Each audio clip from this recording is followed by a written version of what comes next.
two managers in baseball's Hall of Fame who have losing records. One of them is the iconic Tommy Max, who you can say, despite winning 5 World Series championships as a manager, could be in as much as... Good morning, everybody. This is another edition of the Pass Ball Show, brought to you by Two Ways, One Passion Food Truck, located in Scranton, Pennsylvania, by JohnPielli.com, and also by St. Aloysius Church and School in Jackson, New Jersey. Hope everybody had a nice holiday season, enjoyed their Christmas, their Hanukkah, the whole thing. As we hit what we call a very special time of the year, the last week of the season or the last week of the year, as we go from Christmas on until New Year's, and it's usually kind of an uneventful time. And there's not as much stuff going on, but we're going to talk about a couple different things today as we get set for the new year. We got a couple sets of trivia. We got a baseball trivia set, and we got a New York Mets trivia set. And what interests me is there's obviously 365 questions that exist in both of the trivia sets. We're going to see exactly where my baseball intelligence is. And I'll keep track. I will write literally on every single one of them what my answer is right off the bat. The days that we do a show live, which will start with New Year's Day. It's usually a day I do a show. I always have time. So what we're going to do is we'll get into that and we'll see exactly what it is that I can bring to the table when it comes to the trivia and my knowledge of baseball. We're going to talk a little bit about the CFB playoffs. I'm going to do some predictions. We got Oklahoma, LSU, of course, Clemson, Ohio State later on tonight. And I want to talk a little bit about own goals and the history of that in professional sports. Staying a little bit away from baseball, but always a reminder that the show belongs to you. So anything that is on your mind in the world of baseball, sports, and unifying America, you can give the show a call. The number is 732-364-3598, or you can drop a line, whether it's YouTube, any way you want to get a hold of me. You could tweet at me at John_Pielli. But, one of the worst things about somebody losing their life as we get into the last week of the year, you think of, wow, just a couple more days, and then he could have made it into another year. You could have seen another ball drop. 2020 could be another year. And, you're already in that mode where you're kind of thinking, all right, who is it in a public eye amongst significant people that we know their names have we lost in the last year? And you do the same thing every single year, whether it's, 1999, 1991, 2012. Obviously, we're doing it right here in the year of 2019. Those who were with us that we ended up losing it, over the course of the year. And I think of, the great Willie McCovey, the dominant hitter, ended up passing away this year. And obviously, you can think as that impacts the entertainment world and, Tom Petty, as much as, his music means to me. But, when you get towards the end of the year, you kind of are numb to that. And it's almost, you think that people don't pass away in that last week of the year between December 25th and New Year's Day. But of course, we lost a legend, and it's hard to do this type of programming, and whatever you want to call it, I don't care. You could call it radio, you could call it a podcast, you could talk about any real thing that you want to do. It really doesn't matter what you call the show that I do, but whatever, the groundwork was put together by the forefathers. And we always look back at those that shaped the industry and the business for being what it is. And one guy that I always mention as being a very good influence on me is Howard Cosell. And Howard Cosell really began sports broadcasting when there wasn't sports broadcasting. Began asking players questions when players were not asked questions. In his book, his biography by Mark Grabowski talks about him getting the 100 pounds worth of equipment to spring training down in Florida, and the players and the coaches are looking at this guy saying, what is he doing here? What is he even trying to do? and he molded sports broadcasting into what it is. And you look at what he accomplished through Monday Night Football and him being as outspoken and outgoing as he was, and you think of Don Imus along that same realm when you think of his impact on the world, not just of broadcasting, but he did have a very good hand in sports broadcasting, the launching of WFAN. WFAN doesn't become successful, the only or the first ever all sports radio station. It doesn't carry ratings, it doesn't last as long as it did, and isn't what it's become today, and multiplied, and in every region of the country has a fan.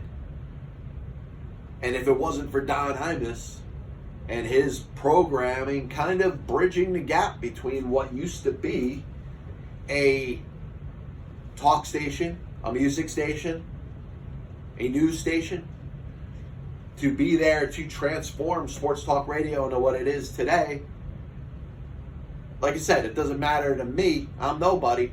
But there's a lot of other people that wouldn't be in this business. And I think of potential Hall of Famer Maury Wills.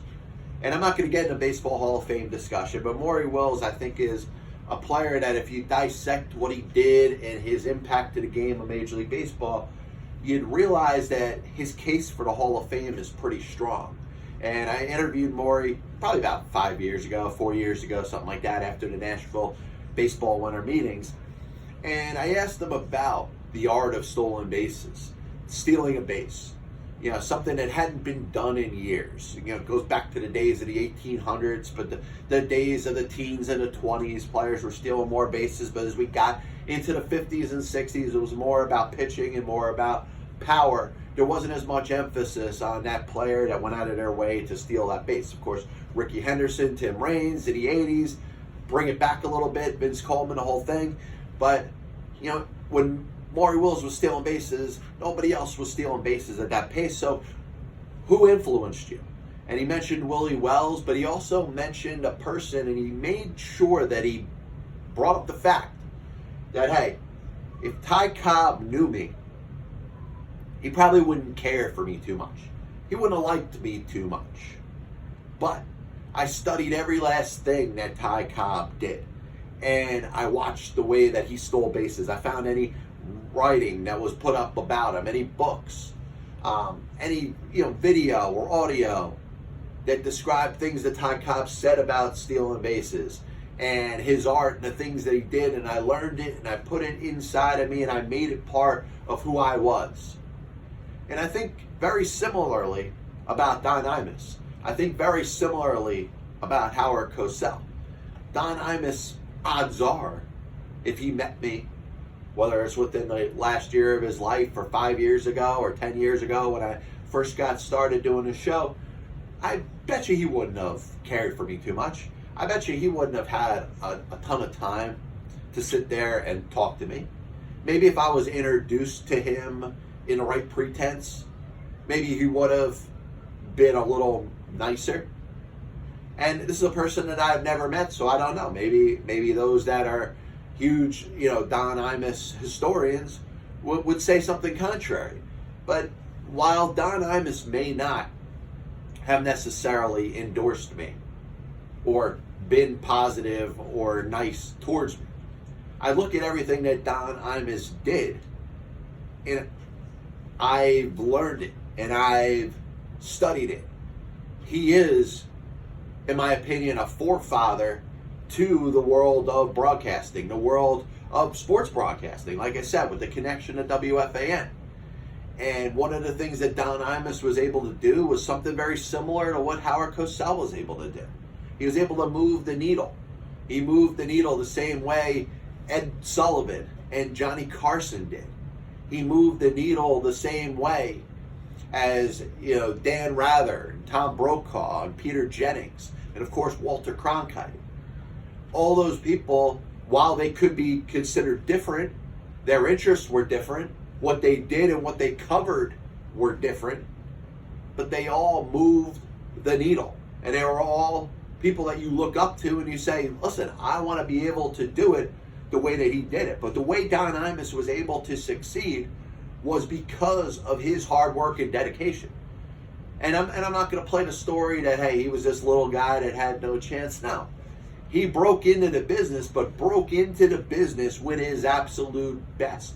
The hard work that he did to put together the skits that he did, the different scenes in his shows, the different characters, which, I know him and Howard Stern never got along, but, Howard probably picked up some of the stuff that Imus did. Maybe not exactly. Maybe used his own personality to do things in a different way.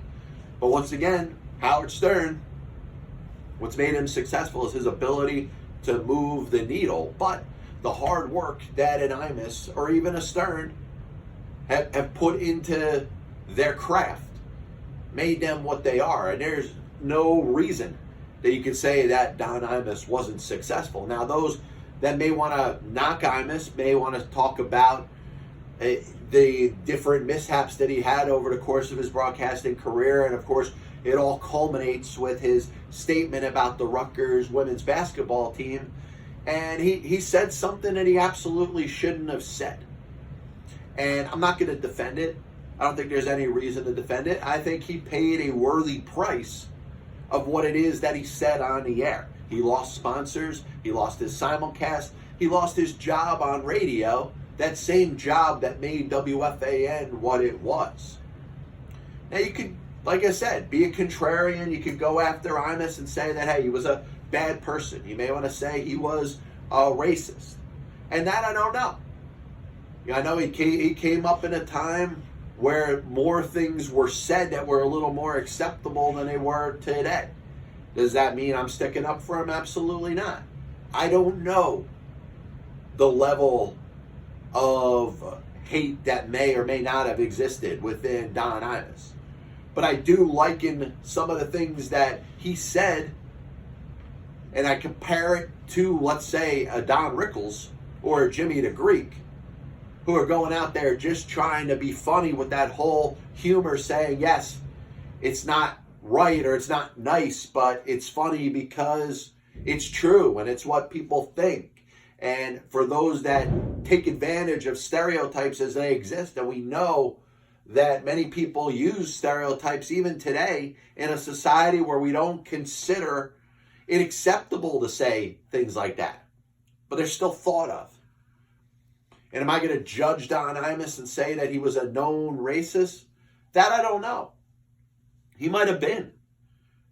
And you know what? If you were offended by anything that Don Imus said over the course of his radio career, particularly the statement that was made against the Rutgers women's basketball team, then you got every right to be pissed off. You got every right to judge him for what was said.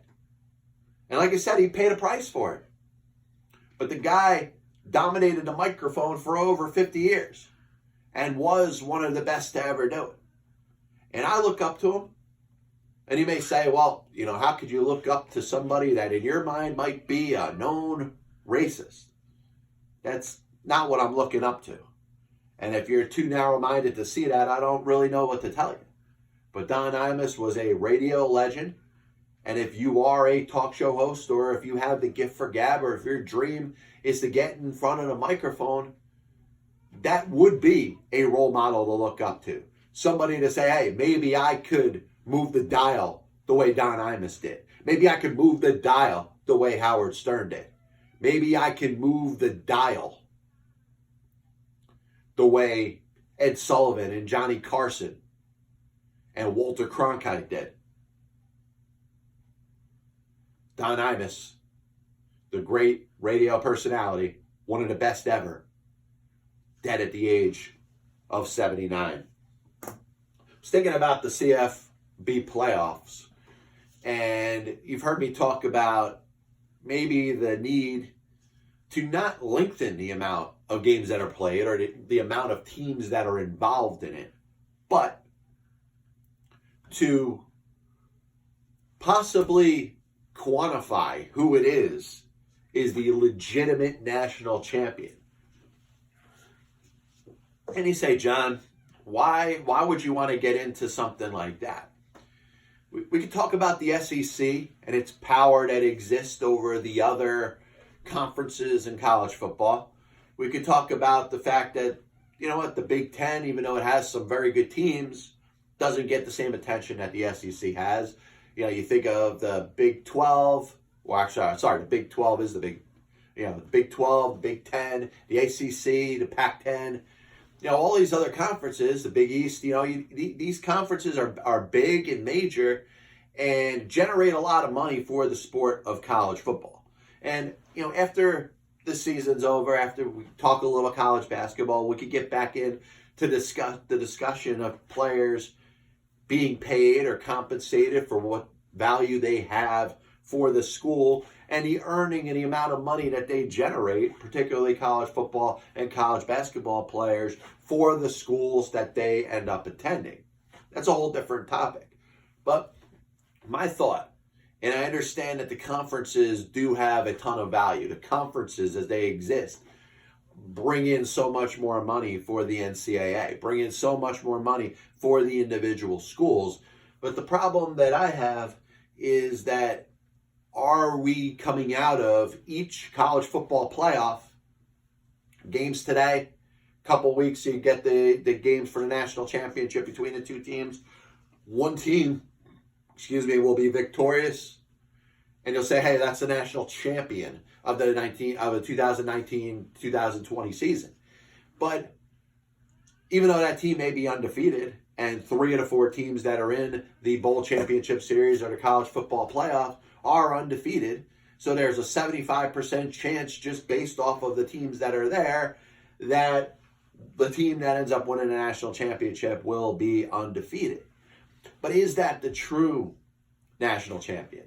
The teams that played each other. You look at a Clemson. You look at Ohio State. You look at, of course, LSU.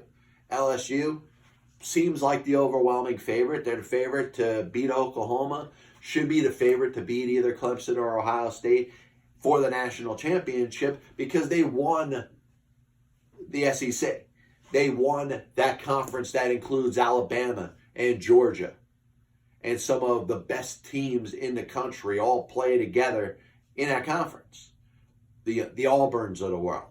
The teams that are scouring the country, bringing in the best young players and developing them and having them play at the highest level in college football are kind of quarantined within that southeast region of the United States of America. And does that mean that great football doesn't exist in other regions of the country? Of course not. Does that mean that great recruiting class and top players that end up becoming stars down the road in the National Football League aren't from other regions in the country? Of course not. But we're seeing a ton of the talent that exists being within this so-called SEC country. So you look at this conference as it exists and these teams that are beating the heck out of each other each year. Like I said, Alabama, Georgia, Auburn, all really good college football teams and teams that may have the ability to beat, let's say, an LSU, beat an Ohio State, beat a Clemson, beat an Oklahoma in a major game, are not getting any consideration for the national championship. And I do think that's something that should be considered. And I think it should be considered in regards to the schedules as they're set out before the year is over, before the year starts. And I understand you talk about contracts that are signed between two schools, that the two schools are going to play each other for the next 5 or so years. But you never know how recruiting's going to go. You never know that, let's say, the Rutgers, of Greg Schiano from years past are going to turn into the Rutgers after Schiano left and become a really bad college football program. But you're still signed to a contract to have to play that team who you thought was a draw at the time, but you realize isn't. There should be more out-of-conference games. There should be, in some cases, less interconference games that involve a conference like the SEC. How many times do you got to watch teams like Alabama and Georgia and Auburn and LSU beat each other up when when it's all said and done, they may be 4 of the top 10 teams in the entire country. It's not fair that they got to play each other. When a team, let's say, like Ohio State, and I understand the Big Ten is, has been known for years to be a big-time conference, but to watch Ohio State, year in, game in and game out, have fairly easy wins, and I understand they earned their right to be here. Same thing with Clemson, same thing with Oklahoma, but they're not playing the same teams that LSU was playing. They're not playing the same teams that Alabama and Auburn and Georgia are playing in the SEC. So my question or my suggestion is, when does something change in regards to balance out the schedule and allow the teams that are the best teams to get the right due and respect that they deserve? The college football playoff, for the most part, has it right this year. I think, if I'm not mistaken, Oklahoma may be, if they're not the only team. Let me just pop this in. They may be the only team with just one loss. There's a series of teams that may have just one loss. But you got 3 undefeated teams.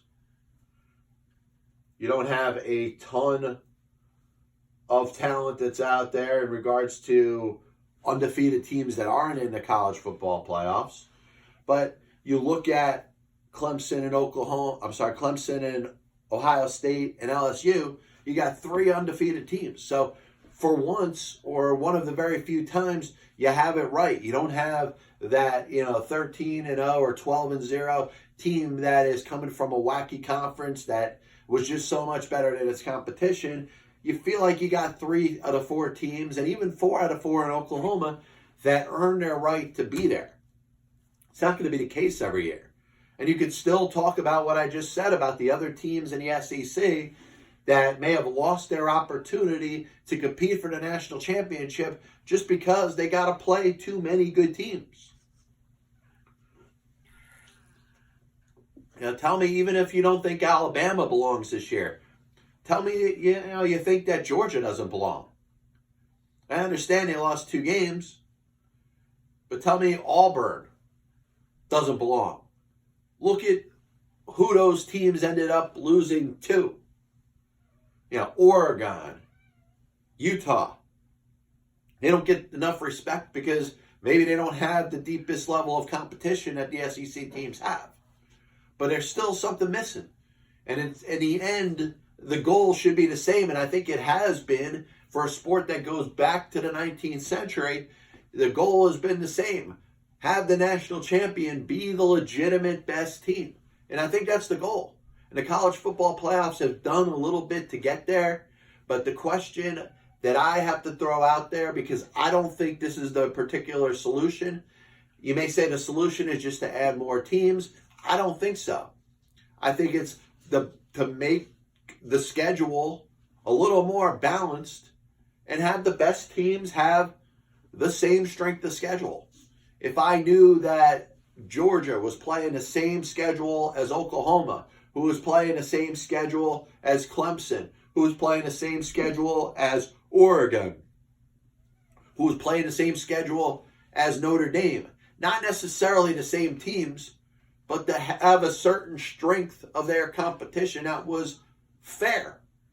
Not like Georgia having to play, 4 teams that are considered top 10 teams in the entire country. And let's say Notre Dame maybe playing 1 team, maybe playing Michigan, or maybe playing, one other team that's in the top 25, and having a chance to go out there and go 12-1 and maybe be in a mix for a national championship.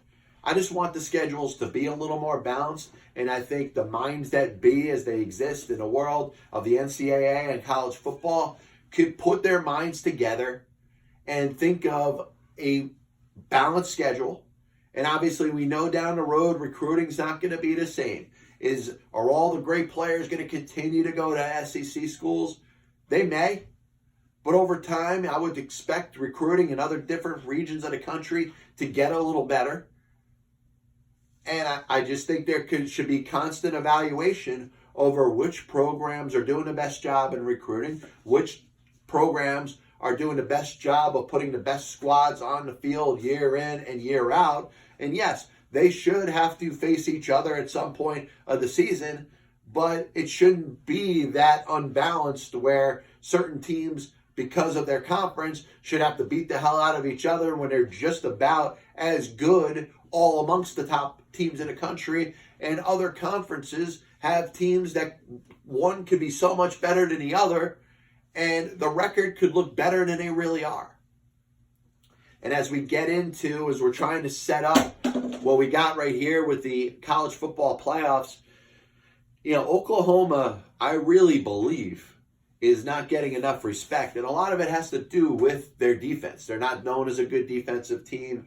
And really, over the last couple of years, they've been known to give up a lot of points on a game-in and game-out basis. They have a high-powered offense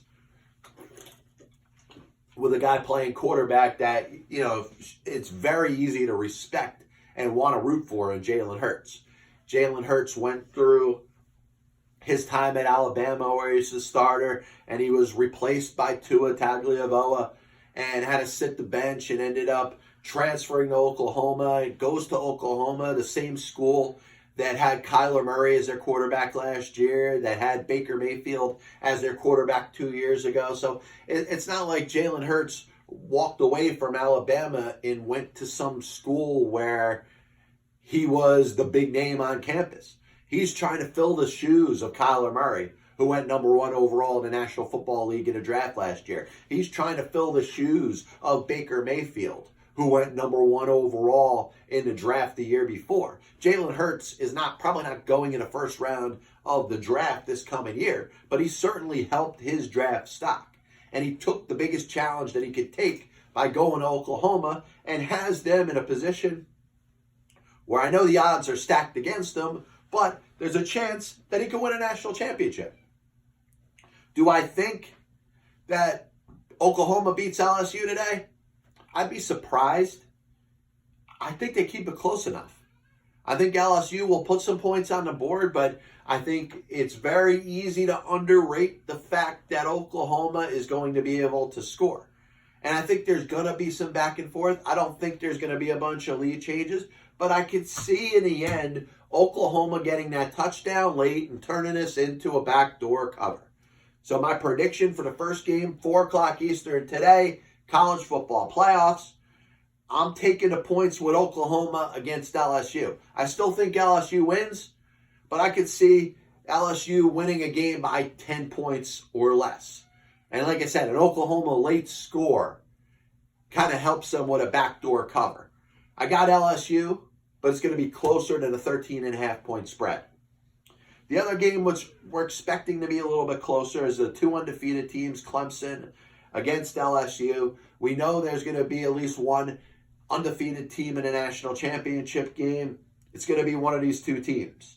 And you think of Dabo Swinney and Trevor Lawrence and a program in Clemson that's got a couple national championships in the last, 3 years or 4 years, trying to add a third one in the 5th year, which was something that you don't see happen too often. We were looking at Alabama from a dynasty perspective and what they were able to do, especially when they played in a national championship game last year. And now you see Clemson with a chance coming out of the ACC, a chance to win their 3rd championship in the last half a decade. And they're going up against an Ohio State team that you say, all right, well, it doesn't have Urban Meyer. But they have every bit as good of a team as they had last year. And you can make a case that Ohio State is a little bit better. They're better this year than they were last year with Urban Meyer as the head coach. So you say this is the game that's supposed to be the most interesting. This is supposed to be the game that will have the back and forth. It's the game that's set up for prime time at 8 p.m. Eastern, 5 p.m. Pacific. The 2 teams that are considered to be almost on an even ground and the same page and pretty close. The interesting game that you're going to be watching today And my question, is it going to remain that tight of a game? Is it going to be a game that comes down to the last score or the last minute? I don't know. I'll take Clemson, 2.5 points that they're getting. I'm sorry, that they're giving. They're getting, I'm sorry. And who knows? I think it'll be an interesting game. Give me LSU, Clemson in a national championship game, and then we'll go from there. But I think the most important part, or most important point I can make about the college football playoffs is the fact that there does need to be some sort of balance. That the good teams are playing at least as close of a similar schedule as possible. Because you could say, hey, whoever loses these 2 games, let's say hypothetically it goes the way I think it will, and Oklahoma loses and Ohio State loses, those other SEC teams, the Alabamas, the Auburns, the Georgias, are going to start measuring themselves up against the likes of Oklahoma and Ohio State. They didn't get a chance to take a shot at them. They didn't get a chance to play either one of those 2 teams. Who knows? You set a matchup of Ohio State or Oklahoma against one of those SEC teams during the regular season, who wins? It's interesting to see the way it would work out. This copyright and broadcast is authorized under internet rights granted by the World Wide Web and is solely for entertainment of our audience.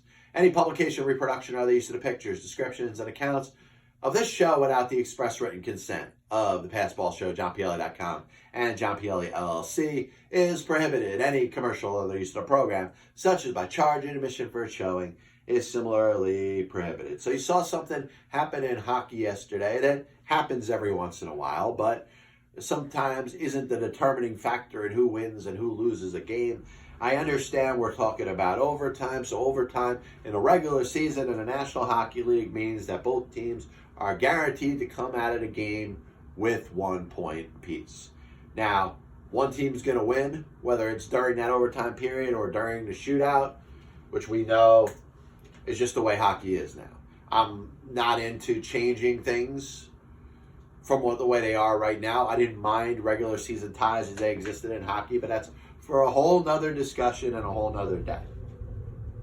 So Damon Severson of the Devils ends up handling a puck into his own net in overtime and was the result or the reason that the Toronto Maple Leafs beat the New Jersey Devils in overtime. Like I said, regular season game, Devils not going anywhere. Toronto in a position where they're trying to figure out where they're going to seed in the Eastern Conference when it comes to the playoffs coming into the season, at the end of the season. Good for them, they got their win. Maybe they won the game anyway later on. Maybe they win in a shootout. I don't look at it and say that Damon Severson cost the Devils the game. But if you think of own goals as they exist in the history of sports, I think of safeties in the National Football League. Sometimes you got that kick when you're punting in your own end zone, and you'd rather just give up the 2 points than worry about giving up a touchdown, whether it's a blocked kick, whether it's just a mistake and you don't kick the ball well, it goes right to somebody, they take it right back in the end zone. A free kick from the 20-yard line after the safety is sometimes gives you a little more room to roam than those 2 points that you're holding on to in the first place. So I can see how it's used in strategy in the National Football League. But when you think of the NFL and own goals, it's easy to think of Jim Marshall from the Minnesota Vikings in 1964. Basically picking up a fumble, and you never know, maybe his head was rattled. You know those guys hit a lot harder. There was less stuff that was out there to protect the safety of its players, but Jim Marshall picks up a loose ball, ends up running 66 yards the wrong way for a safety. We know that was one of the more, comical, for comedic relief standpoint, moments that we remember in National Football League history, but it's an example of somebody picking up the ball in football and running towards the other goal or the other team's goal. What's happened in soccer. There's the incident in the FIFA World Cup in 1994, where Colombia soccer player Andreś Escobar does the bicycle kick, kicks the ball on his own goal. Now, somebody ends up murdering him because they lost a lot of money on that game. Obviously, a kick at a wrong goal, which was the result of a World Cup game in soccer, means a lot more than a regular season game in a National Football League. Means a lot more than a regular season game in a National Hockey League. So you never justify murder. Murder is the absolute worst scenario when it comes to something. And you see in a situation where the stakes were so high that something like that could have been possible. It doesn't hide from the fact that a man lost his life. It doesn't give any reason why the man could have lost their lives or should have lost their life. It's just an extremely unfortunate situation and shows the absolute worst of what could happen when somebody puts the ball into their own goal. It doesn't happen in basketball that often. Every now and then there'll be a battle for a loose ball or a rebound, and maybe the defending player will hit a ball up and it will go into the basket, or there's never that example of that basketball player going the wrong way and scoring intentionally into the wrong basket. But you understand the impact of a player scoring points for the other team. You want your players to all be on the same page to score and provide points and score for your own team. When they do the opposite, especially in the cases where it's unintentional, you could tell how it can be uninspiring, how it could be detrimental to a franchise. Jim Marshall going the wrong way is going to be known as a funny act. But the antithesis of funny is what happened in the FIFA World Cup in 1997 with Andreś Escobar. A little bit of a recap of the show today. We started off by talking about the great broadcasting career of Don Imus. And Don Imus passed away yesterday, just shy of what would have been his 80th birthday, but over 50 years as a broadcaster. Yes, he was retired, living out on his ranch in Texas, where he raised so much money for kids with childhood cancer and SIDS, sudden infant death syndrome, and was a very good advocate and able to raise a lot of money for a lot of different causes. He's a controversial figure, but I don't think you ever become, a Don Imus without any controversy. You don't become a Howard Stern without controversy. You don't become a Howard Cosell without any controversy. Guys like Ed Sullivan, Johnny Carson, Walter Cronkite. You think in baseball the likes of Vin Scully. And you think of all these different legends that are remembered for different things and different ways they carried about themselves. But Don Imus's genre was that quote-unquote shock jock. The stuff that took a lot of preparation. In some days would be his job to have that harsh interview, to ask some tough questions. Would be to make some comments that may be considered a little over the top, but in some cases were needed to be said. Now we're going to remember, and some people are going to choose to remember Don Imus for some distasteful comments that he's made over the course of the 50 years he was behind the mic. And what I have to say to that is you have every right to feel that way. If the comments that he made about the Rutgers women's basketball team are as distasteful for you as they were for many, then you should feel that way. You should be bothered by it. It should cause for you to judge Don Imus the way that you do. It doesn't hide from the fact that he moved the needle. It doesn't hide from the fact that he is an inspiration to anybody that has a microphone in front of them. If I could have a half or a quarter of the commitment and talent that Don Imus had, then I got a chance to make it in this business. And that's all that I can pray for. But I look at the likes of Don Imus as an inspiration to me and an example of somebody that you should look up to in the role of broadcasting.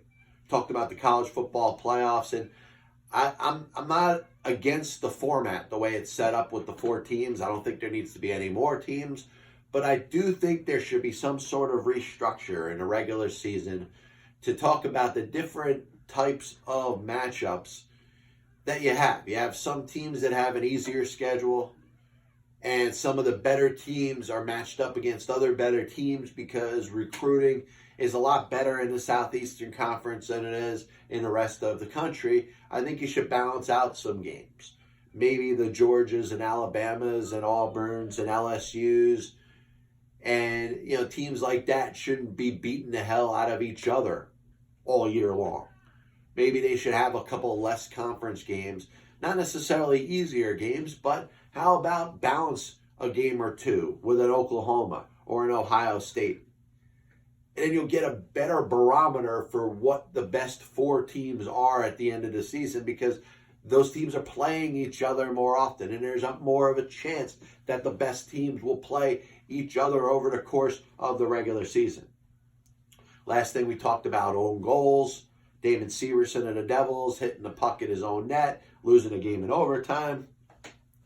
Certainly somewhere in the middle of Jim Marshall running the wrong way in 1964 and Alex Escobar bicycling, kicking the ball into his own net, which led to his own demise and death in the 1994 FIFA World Cup. We'll be back with you. I promise you we'll do a show on January 1st. This is the Passball Show, brought to you by JohnPielli.com, by 2 Ways, One Passion Food Truck located in Scranton, Pennsylvania, and also by St. Aloysius Church and School in Jackson, New Jersey. I hope everybody enjoys the rest of 2019. A very happy new year. Like I said, we'll be back in the year of 2020. We'll see you next year. God bless you. And as always, I'll see you on the other side.